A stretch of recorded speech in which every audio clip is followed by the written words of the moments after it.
Assalamualaikum warahmatullahi wabarakatuh.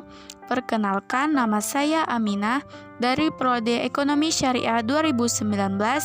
Jadi di sini saya akan mereview film PETI 1453 sebagai tugas akhir mata kuliah Sejarah Peradaban Islam yang diampu oleh Ibu Atika Zahra SHE MSI.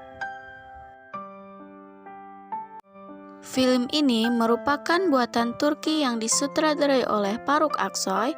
Film ini merupakan film yang diangkat dari kisah nyata yang terjadi ratusan tahun silam. Saat itu, tentara Kesultanan Utsmani di bawah komando langsung dari Sang Sultan Muhammad II mampu menaklukkan kota dengan pertahanan terbaik di dunia, yaitu Konstantinopel. Bagaimana ceritanya? Langsung saja kita ke alur ceritanya. Ini diawali gambaran kota Madinah pada tahun 627 Hijriah saat Rasulullah Shallallahu Alaihi Wasallam mengeluarkan sebuah hadis yang berbunyi, kota Konstantinopel akan jatuh ke tangan Islam. Pemimpin yang menaklukkannya adalah sebaik-baik pemimpin dan pasukan yang berada di bawah komandonya adalah sebaik-baik pasukan. Pada tanggal 29 Maret 1432 Masehi di kota Edirne, Turki, lahirlah anak Sultan Murad II. Beliau memberikan nama Mehmet atau Muhammad Al-Fatih sebagai penghormatan pada Rasulullah SAW. Di film tersebut menggambarkan bahwa Sultan Murad II dikabari tentang kelahiran anaknya saat ia sedang membaca Al-Quran surah Al-Fatih. Sultan Mehmet masih berusia 12 tahun saat dia naik takhta. Karena Sultan Murad II tidak mampu menyelesaikan perang dingin antara para penasehat dan pemberontaknya, Sultan Murad memutuskan menyerahkan tahtanya kepada putranya Mehmet setelah kematian putranya Aladin yang tak disangka-sangka. Namun, Perdana Menteri Halil Fasya membuat Sultan Murad II kembali berkuasa sebab adanya kemungkinan ancaman dari tentara salib lainnya, dan Mehmet dikirim ke Saruhan Sancagi. Pada saat Sultan Murad II meninggal, Sultan Mehmet dipanggil kembali ke Edirne untuk dinaikkan tahta. Saat Sultan Mehmet sampai di Edirne, beliau langsung ke tempat jasad ayahandanya, mencurahkan segala isi hatinya dan kecintaannya terhadap sang ayah, yang selama hidupnya tidak pernah memperhatikannya.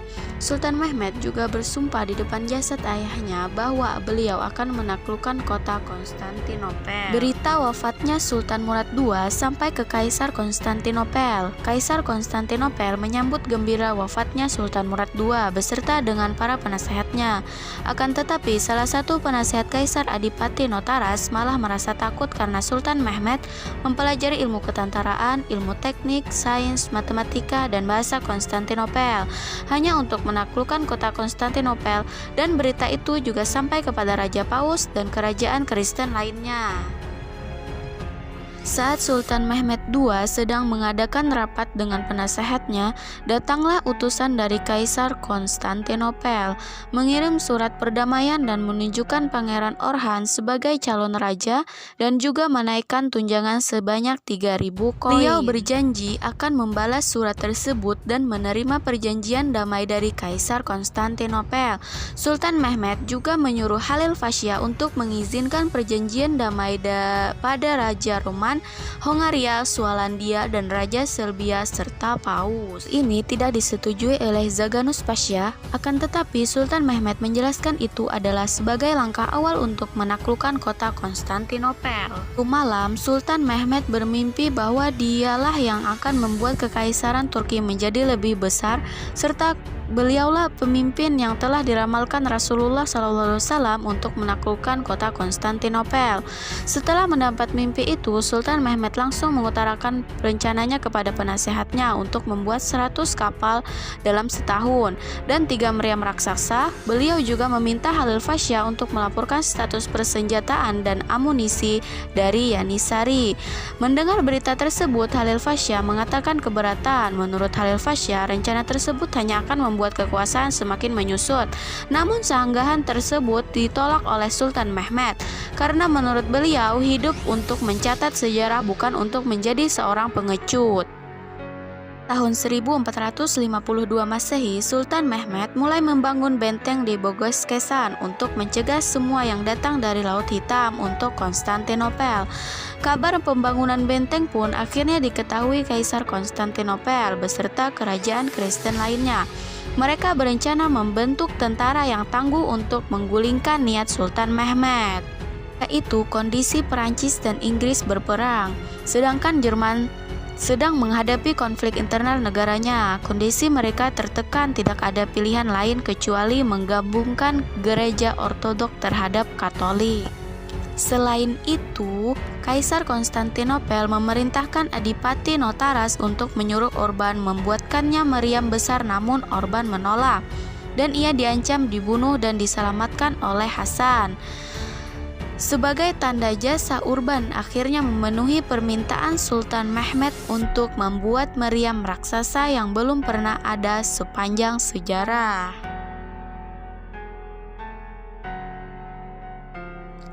Pada tahun 1452, kapal dagang Dinar ditenggelamkan oleh pasukan Sultan Mehmed di Bogoskeshan.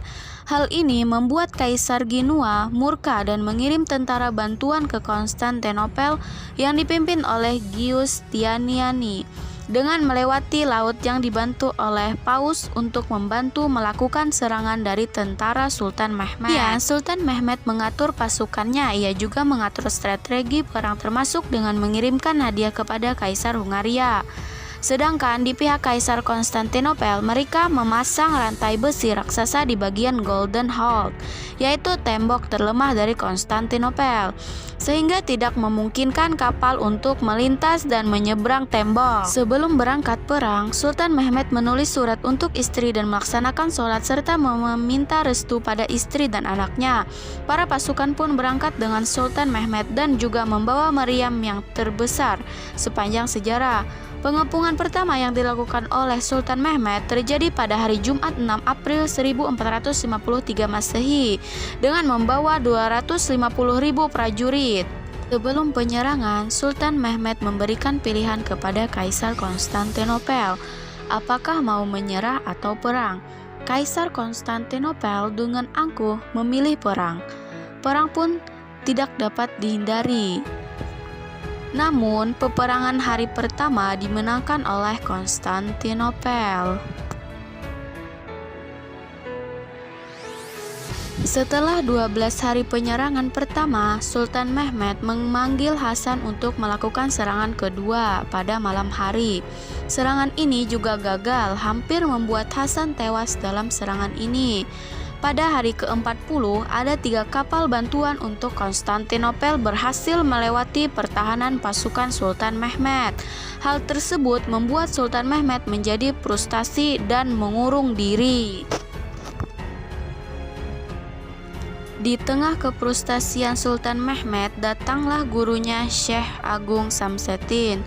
Syekh Samseddin mengajak Sultan Mehmed untuk mengunjungi makam Abu Ayyub Al-Ansari radhiyallahu anhu yang terletak dekat tembok Konstantinopel. Syekh Agung kemudian berpesan kepada Sultan Mehmed agar tidak menyerah, karena apabila Sultan Mehmed tidak melakukannya sekarang, beliau tidak akan pernah bisa melakukannya lagi.